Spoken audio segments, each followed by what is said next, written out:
looks like funny clothes for June. That's because we just got back from Central Virginia Custom Meats with our 2 cows. Nick the butcher freezes this at -5 degrees. And so I have spent 2.5 hours in the car with the AC all the way down and this in the back. In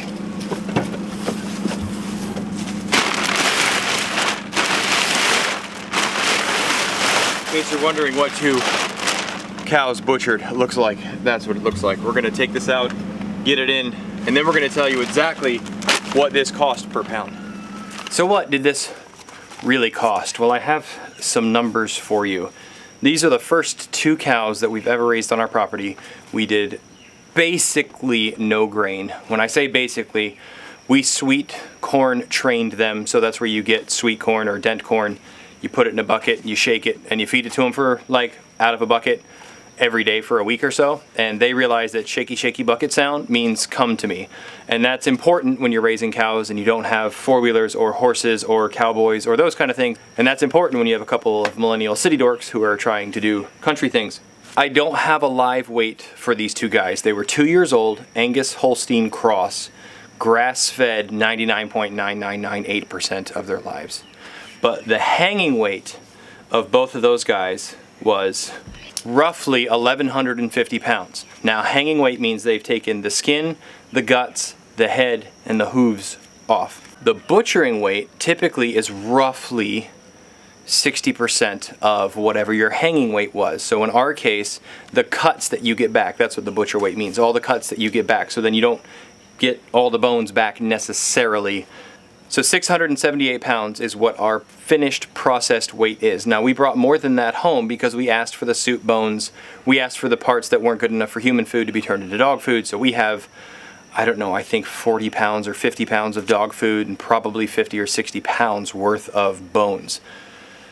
So how much did that cost? Well, each one of our cows was $500. We bought them 2 years ago. That's $1,000. And then we spent roughly $1,200 in hay over 2 years. So if you took just those 2 things and then you added the butchering costs, which in our case was roughly $1,200, you end up with $5.01 per pound finished product. Now that's just cows, just hay, just butchering cost.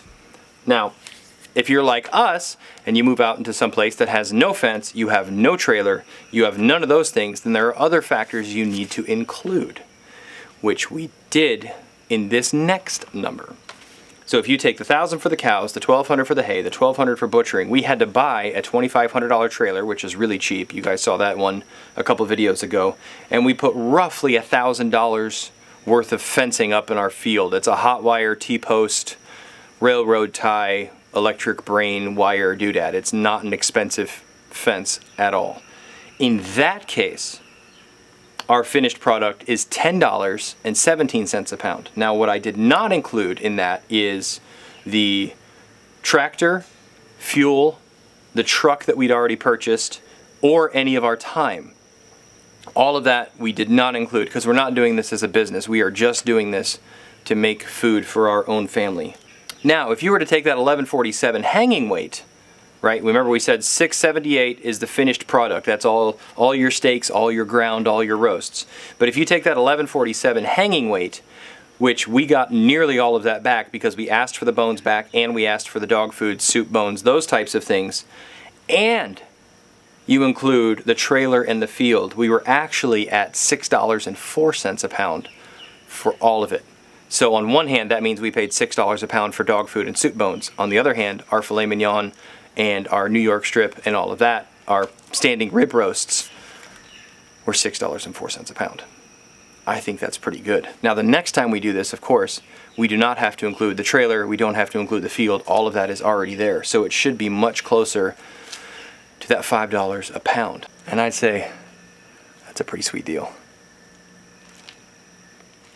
Go see my guy, Nick, at Central Virginia Custom Meats. He'll take care of you. You guys know that I've butchered my own pigs and chickens, and I'm pretty fastidious about the way that I butcher things, and I have pretty high standards, and my man knocked it out of the park. He was worth the 10-hour round trip journey, dropping him off and then picking him up. If you have any questions, please leave us a comment below. If you have a different experience, a better experience, a more expensive experience, a worse experience, leave us a comment below and tell us about it. Like I said, this is the first time we're doing this, so we're pretty new. My name is Brian. This is Flannel Farms. Keep growing as you grow, and we'll see you next time. Bye.